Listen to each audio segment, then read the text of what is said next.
Dream class के channel में आपका स्वागत है। जैसा कि पिछले वीडियो में मैंने आपको कीवर्ड्स और आइडेंटिफायर क्या है, डेटा टाइप्स क्या है, कॉन्स्टेंट्स और वेरिएबल क्या है, वो सब समझाया था। तो आज की वीडियो में आपके लिए लेके आया हूँ कि प्रैक्टिकली हम उन वेरिएबल और कीवर्ड्स को इम्प्लीमेंट किस तरह करेंगे। तो आज की वीडियो आप पूरी एंड तक देखिए तो आपको अच्छे से समझ आएगा। ओके, तो सबसे पहले मैं स्टार्ट बटन पर क्लिक करके टर्बोसी का आईडी ओपन कर देता हूँ। ओके, अब मुझे क्या करना पड़ेगा, जैसे कि मैंने आपको समझाया था कि हमें दो हेडर लाइब्रेरी उसको इंक्लूड करनी पड़ेगी जो नेसेसरी है। First of all include studio.h, second one is has include conio.h।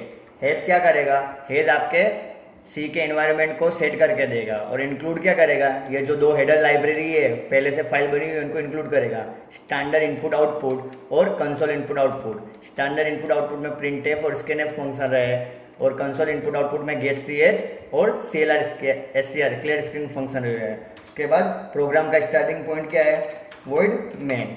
Okay, void means empty null, और मेन क्या है, कंपाइलर यहाँ से प्रोग्राम को कंपाइल करना स्टार्ट करेगा। उसके बाद क्या है, ओपनिंग ब्रैकेट और कर्ली ब्रैकेट। अब यहाँ पे मुझे वेरिएबल डिक्लेयर करना है। वेरिएबल डिक्लेयर करने के लिए हमारे पास एक उसकी जनरल सिंटेक्स थी।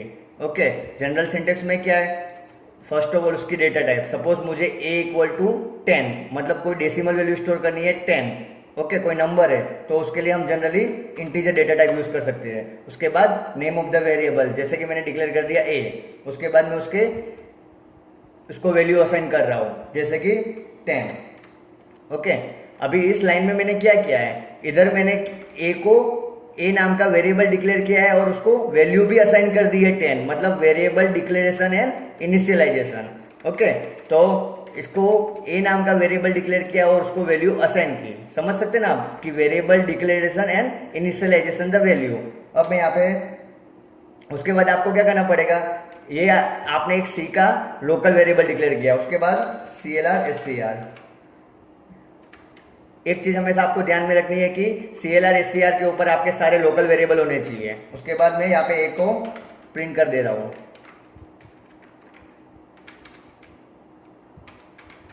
The value of a। अब इस तरह मैं प्रिंट कर, उसके बाद सेमीकोलन है, टर्मिनेशन ऑफ सिंबल। अब इस तरह मैं प्रिंट करूंगा तो मेरा आउटपुट क्या आएगा, एज इट इज प्रिंट हो जाएगा। और आउटपुट को होल्ड करने के लिए हमारे पास गेट ch फंक्शन है। ओके, अब ये प्रोग्राम को मैं पहले कंपाइल करूंगा तो मुझे एक वार्निंग मिलेगी क्योंकि मैंने यहाँ पे वेरिएबल को डिक्लेयर कर दिया लेकिन उसका यूज कहीं नहीं किया है। ओके, तो हम पहले प्रोग्राम को कंपाइल करते हैं। ओके, आप देख सकते हैं यहाँ पे एक वार्निंग है कि a is assign a value that is never use. मतलब वार्निंग क्या दे रहा है कि a को वैल्यू असाइन कर दी लेकिन a की वैल्यू को आपने अभी तक यूज नहीं किया है। ओके, लेकिन वार्निंग से हमारे प्रोग्राम में कोई इफेक्ट नहीं आएगा। ओके, अब आप उस प्रोग्राम को रन करोगे तो आपका output the value of a आया, लेकिन हमें आउटपुट क्या लाना है, the value of a = 10। Okay, तो मैं इस तरह लिख देता, द वैल्यू ऑफ a = अब a। ओके, यहाँ पे a क्यों लिखा, क्योंकि a के अंदर मेरी वैल्यू स्टोर हुई है 10। ओके, अब मैं इसको रन करके देखूंगा तो मेरा आउटपुट आएगा the value of a = a, लेकिन मुझे यहाँ पे लाना था द वैल्यू ऑफ a = 10। अभी मैंने a डबल कोट में लिखा है। एक चीज आप याद रखिए, आप जो डबल कोट्स के अंदर लिखोगे विद इन डबल कोट्स वो एज इट इज प्रिंट हो जाएगा। हमें क्या प्रिंट करना है, वेरिएबल की वैल्यू को। हमें वेरिएबल की वैल्यू को प्रिंट करना है, ना कि वेरिएबल को। ओके, तो वेरिएबल की वैल्यू को आपको प्रिंट करने के लिए उस वेरिएबल के नेम को आपको कोमा के द्वारा बाहर प्रिंट करना पड़ेगा। ओके, अब रन करिए आपके प्रोग्राम को जिसकी शॉर्टकट की है कंट्रोल F9। तो आपको दिखेगा कि the value of a = blank. अभी भी हमारा आउटपुट नहीं आ रहा है, तो अभी आपको कंपाइलर को बताना पड़ेगा कि आपने किस टाइप की वैल्यू को यूज कर रहे हो। ओके, तो हमें कैसे पता चलेगा, हमने तो पता चल गया कि हमने इंटीजर वैल्यू यूज करी a = 10, लेकिन कंपाइलर को आइडेंटिफिकेशन करने के लिए हमें फॉर्मेट स्पेसिफायर यूज करनी पड़ेगी। यहाँ पे मेरी वैल्यू है इंटीजर। ओके, a = 10, मतलब इंटीजर डेटा टाइप यूज कर रहा हूँ। ओके, तो इंटीजर की फॉर्मेट स्पेसिफायर हमारे पास है %d। जनरली डेसिमल वैल्यू के लिए आप यूज कर सकते हो। अब रन करके देखता हूँ आउटपुट, तो the value of a = 10। Okay, उसके बाद हम दूसरे डेटा टाइप का एग्जांपल समझ लेते हैं, जैसे कि float b equal to 56.78, okay, उसके बाद सेमीकोलन। अब फ्लोट डेटा टाइप का यूज कब होगा वेरिएबल का? जब मुझे कोई वैल्यू पॉइंट में चाहिए, पॉइंट में प्रिंट करनी हो, जैसे कि किसी के एवरेज मार्क्स है, ओके, एवरेज है, परसेंटेज है, ओके, तो मैंने यहाँ पे वैल्यू को स्टोर कर दी बी, ये मेरा वेरिएबल है बी, ये वैलिड वेरिएबल नेम है क्योंकि सिंगल मेरा अल्फाबेट है, ओके। अब मैं यहाँ पे प्रिंट कर रहा हूं, printf the value of b equal to comma B और सेमीकोलन। अब यहाँ पे हमें फॉर्मेट स्पेसिफायर कौन सी यूज करनी पड़ेगी? फ्लोट की फॉर्मेट स्पेसिफायर है %f। देखिए आपका आउटपुट आया, लेकिन क्या दोनों सेम लाइन में आ गया। अब एक चीज इसके लिए आपको ध्यान में रखनी पड़ेगी, आपके पास है escape sequence character, generally /n करके, यहाँ पे हमने दोनों न्यू लाइन में लिखा है। सपोज मैं यहाँ इस लाइन को न्यू लाइन से स्टार्ट करना चाहता हूँ तो /n, वो क्या करेगा, कंपाइलर इसको नई लाइन से स्टार्ट करेगा।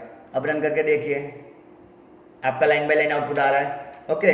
अब यहाँ पे जैसे कि हम फ्लोट वेरिएबल डिक्लेयर कर देते हैं, लेकिन उसकी फॉर्मेट स्पेसिफाई चेंज नहीं करेंगे, जैसे कि मैंने डी का डी रहने दिया, तो आपका आउटपुट क्या आएगा, वो गार्बेज वैल्यू को प्रिंट करेगा 0, ओके।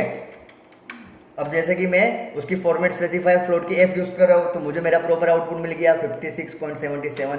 अब उसमें भी मुझे एक चीज याद रखनी है कि मुझे पॉइंट के बाद सिर्फ 2 ही वैल्यू प्रिंट करनी है। आप याद देख सकते हो कि मुझे पॉइंट के बाद मल्टीपल वैल्यूज है, लेकिन मुझे पॉइंट के बाद सिर्फ 2 वैल्यू प्रिंट करके बाकी की वैल्यू को ट्रंकेट कर देना है, ओके। तो उसके लिए आप लिख सकते हो परसेंटेज के बाद 0.2, मतलब वो आपको पॉइंट के बाद 2 वैल्यू ही प्रिंट करके देगा। अगर आपको पॉइंट के बाद 3 वैल्यू चाहिए तो आप 3 लिखो, ओके। तो आपको पॉइंट्स के बाद जितनी भी वैल्यू चाहिए तो वही आप यहाँ पे परसेंटेज के बाद स्पेसिफाई कर सकते हैं कि आपको कितने पॉइंट्स के बाद कितने डेसिमल वैल्यू चाहिए, ओके। यहाँ पे मैंने 2 लिख दिया और प्रोग्राम को रन किया।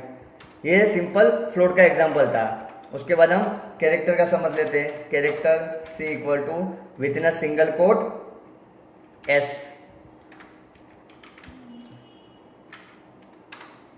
यहाँ पे printf डबल कोट्स में /n, मतलब वो मेरा न्यू लाइन में प्रिंट करेगा कंपाइलर। उसके बाद the value of C equal to comma C। अब ये जो C है वो मेरा वेरिएबल है, ओके। अब C कैरेक्टर की फॉर्मेट स्पेसिफायर क्या रहेगी, %C।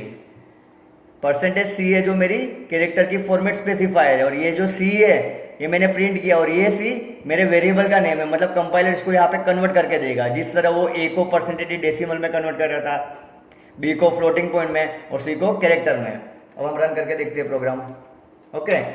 आया यस। इस तरह आप अपने आउटपुट में यहाँ पे कोई भी एक सिंगल कैरेक्टर या अल्फाबेट स्टोर करवा सकते हैं, या फिर कोई न्यूमेरिक वैल्यू भी स्टोर कर सकते हैं, लेकिन वो सिंगल कैरेक्टर में होनी चाहिए। अब आपके दिमाग में एक क्वेश्चन होना चाहिए कि मुझे मल्टीपल वैल्यू, मल्टीपल कैरेक्टर या कोई स्ट्रिंग स्टोर करनी है, जैसे कि हेलो, तो उसके लिए आपको क्या करना पड़ेगा, यहाँ पे एरे यूज करना पड़ेगा। वो मैं आपको आने वाले वीडियो में डिटेल में समझाऊंगा कि एरे क्या है और उसका यूज किस तरह करते हैं, ओके।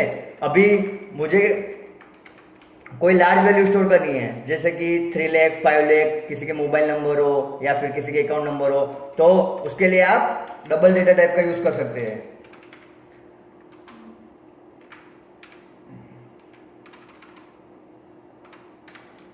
अभी आपके दिमाग में क्वेश्चन होना चाहिए कि हम लोग ये इंटीजर में क्यों यूज नहीं कर सकते। तो मैंने आपको पिछले वीडियो में समझाया था कि इंटीजर जो डेटा टाइप है उसकी समथिंग रेंज है 32,786, ओके। तो ये जो रेंज है मेरी उसके आउट ऑफ बाउंड चली गई है, ओके।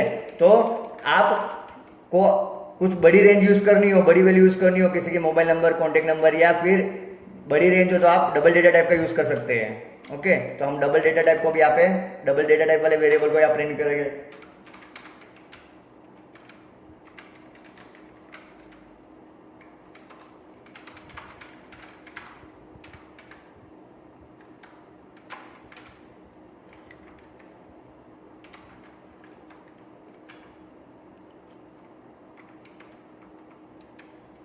अब उसकी फॉर्मेट स्पेसिफायर, डबल की फॉर्मेट स्पेसिफायर परसेंटेज